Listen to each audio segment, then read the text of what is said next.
প্রিয় দেশবাসী, আমি আজ বাংলাদেশ সেনাবাহিনীর ম্যাজিস্ট্রেসি পাওয়ার নিয়ে গোটা জাতির সামনে লোমহর্ষক বিবরণ দিতে চাই। আপনারা জানেন, বাংলাদেশ সেনাবাহিনীর প্রত্যেকটা সদস্য প্রতিপক্ষ শত্রুর জন্য এক একটা তাজা বুলেট। সেই সেনাবাহিনীকে নিয়ে অনেক সময় অনেক স্বার্থান্বেষী মহল চক্রান্ত করেছেন, আমরা তার তীব্র নিন্দা জানাই। বাংলাদেশ সেনাবাহিনীর ম্যাজিস্ট্রেসি পাওয়ারকে টেকনাফ থেকে তেতুলিয়া, রূপসা থেকে পাটুরিয়া পর্যন্ত সমগ্র আপামার জনতা সমর্থন করে। বাংলাদেশ সেনাবাহিনীর এই ম্যাজিস্ট্রেসি পাওয়ার আমরা এজন্য চাই যাতে এখন থেকে সন্ত্রাসী, গডফাদার, কালোবাজারির গুণ হারাম হয়ে যায়। বাংলাদেশ সেনাবাহিনীর অতীতে আমরা দেখেছি রোগ, জ্বর, বৃষ্টিকে উপেক্ষা করে তারা এদেশের মানুষের স্বস্তির নিঃশ্বাসের ব্যবস্থা করে দিয়েছে। আমরা বিগত দিনে দেখেছি নোয়াখালী জেলার ফেনী অঞ্চলে এবং বিভিন্ন অঞ্চলে বন্যায় যখন তলিয়ে গেছিল, এই সেনাবাহিনীরা দিন রাত খেয়ে না খেয়ে নির্ঘুম রাত কাটিয়ে শিশু, বৃদ্ধ, কিশোর, যুবক, যুবতী প্রত্যেককে তারা উদ্ধার কাজে সশস্ত্র তারা অংশগ্রহণ করেছিলেন। সেই সেনাবাহিনীর আজকে ম্যাজিস্ট্রেসি পাওয়ার পাওয়াতে শুধুমাত্র আতঙ্কে আছে সন্ত্রাসীরা, কিন্তু এদেশের মানুষ আল্লাহর কাছে হাত তুলে বলছে কোনকে কোন দল করে দেখার বিষয় নয়। সেনাবাহিনীর কাছে আহ্বান থাকবো, বাংলাদেশের প্রতি ইঞ্চি জমি থেকে দুর্নীতিবাজ, সিন্ডিকেট, কালোবাজারি, অস্ত্রধারী সন্ত্রাসীদেরকে উৎখাত করেন, তাহলে অপার সম্ভাবনাময় এই বাংলাদেশ আগামী দিনে মাথা উঁচু করে সম্মানের সাথে বাঁচতে পারবে। মনে রাখবেন, বাংলাদেশের সেনাবাহিনীর অনেক অফিসার আছেন যারা যে কোনো সময় এই দেশের জন্য জীবন দিতে রাজি। সেই সেনাবাহিনীর কাছে আজকে এদেশের মানুষের পক্ষ থেকে আমি বাংলাদেশ সেনাবাহিনীকে স্যালুট করে বলবো, আপনারাই পারেন অপার সম্ভাবনাময় এই বাংলাদেশকে দুর্নীতি মুক্ত করতে।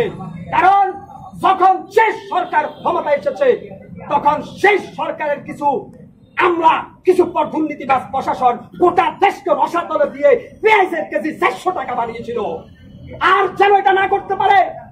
আপনারা জানেন, এই যে বিগত দিনে যখন বাংলাদেশের মানুষ তাদের অধিকার নিয়ে রাস্তায় নেমেছিল, বাংলাদেশ সেনাবাহিনী একটা মানুষের বুকে গুলি বর্ষণ করে নাই। এতে করে সেনাবাহিনী প্রমাণ করেছে আমরা সময়ের প্রয়োজনে দেশ এবং দেশের জনগণের পক্ষে থাকবো। সেই সেনাবাহিনীর কাছে আমাদের প্রত্যাশা এখন অনেক বেশি। আপনারা জানেন, আমরা বলতে চাই বাংলাদেশ সেনাবাহিনী বাংলাদেশের প্রত্যেকটা জনতার কাছে এক একটি সূর্য সন্তান। বাংলাদেশ সেনাবাহিনী গভীর সমুদ্রে, জঙ্গলে কিংবা পাহাড়ে প্রত্যেকটা দুষ্কৃতিকারীদের জন্য সেকেন্ড আশ্রয়। সেই সেনাবাহিনীর জন্য যদি এদেশের মানুষের আরেকবার রক্ত দিতে প্রয়োজন হয়, আমরা আমার দেশের বীর সেনাপতিদের জন্য আমরা 100 রক্ত দিতে রাজি। আমাদের সেনাবাহিনীকে আমরা বলে দিতে চাই, এই দেশ নিয়ে এখনো ষড়যন্ত্র অব্যাহত আছে। বাংলাদেশ সেনাবাহিনীর যারা ছোট সেনা অফিসার, আপনারা জানেন দেশের মানুষের চাওয়া পাওয়া কি। বাংলাদেশ সেনাবাহিনীর দেশপ্রেমিক কর্নেল, দেশপ্রেমিক মেজর, আপনারা জানেন বাংলাদেশের মানুষ আপনাদের কাছে কি চায়। অতএব আমরা বারবার লাঞ্ছিত হয়েছি, আমরা বারবার বিভিন্ন সরকারকে ক্ষমতা এনেছি, কোন সরকার আমাদের জনগণের আকাঙ্ক্ষা পূরণ করতে পারে নাই। এর কারণ হচ্ছে দুর্নীতিবাজ, লেজর ভিত্তিক প্রশাসন, দলীয় গোলামের মতো তারা জনগণের সাথে ব্যবহার করেছে। আমরা বলবো, বাংলাদেশ সেনাবাহিনী বাংলাদেশের ভিতরে সমস্ত দুর্নীতিবাজদের মাজা ভেঙে দিতে হবে।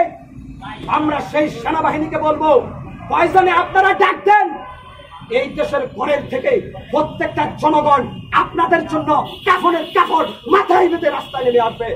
আপনারা সেনাবাহিনী, আপনারা একা নয়, আপনাদের সাথে এদেশের মা, মাটি এবং মেহনত জনতা আছে। আপনাদের প্রতি আমাদের সমর্থন। কারণ আমরা দেখেছি সেনাবাহিনী ওই যে পাহাড়ে, জঙ্গলে, রাতের অন্ধকারে বিভিন্ন ক্রিটিক্যাল সন্ত্রাসীদেরকে কিভাবে শায়েস্তা করেছে। আমার দেশের সেনাবাহিনী দুর্বল নয়। বাংলাদেশের প্রত্যেকটা সেনাবাহিনী সময়ের প্রয়োজনে রয়্যাল বেঙ্গল টাইগার রূপ ধারণ করতে পারে, সেই সেনাবাহিনীকে আমরা জনগণ নির্দেশ দিচ্ছি অন্যায়ের বিরুদ্ধে, অত্যাচারের বিরুদ্ধে, সন্ত্রাসের বিরুদ্ধে অল আউট অ্যাকশন ঘোষণা করেন। আমরা সাধারণ জনগণ ভয় পাওয়ার কোনো কারণ নাই। সেনাবাহিনী যেহেতু ম্যাজেস্টেসি পাওয়ার নিয়ে রাস্তায় নামছে, আমরা এখন থেকে সেনাবাহিনীকে দুর্নীতিবাজদের তালিকা দিব, আমরা সেনাবাহিনীকে সন্ত্রাসী গডফাদারদের তালিকা দিব। আমরা সবাই সেনাবাহিনীকে সহযোগিতা করব, যাতে এই দেশটা একটি কিলেন ইমেজের দেশে পরিণত হতে পারে।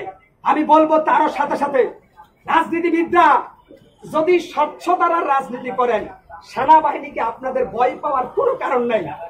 সেনাবাহিনীকে ভয় পাবে তারা যারা দেশের সম্পদ লুট করে বেগম পাড়ায় বাড়ি বানায়। সেনাবাহিনীকে ভয় পাবে তারা যারা সালমান এফ রহমানের মতো ৩৬,০০০ কোটি টাকা উত্তোলন করে চুরি করে পালিয়ে যায়, তারা ভয় পাবে।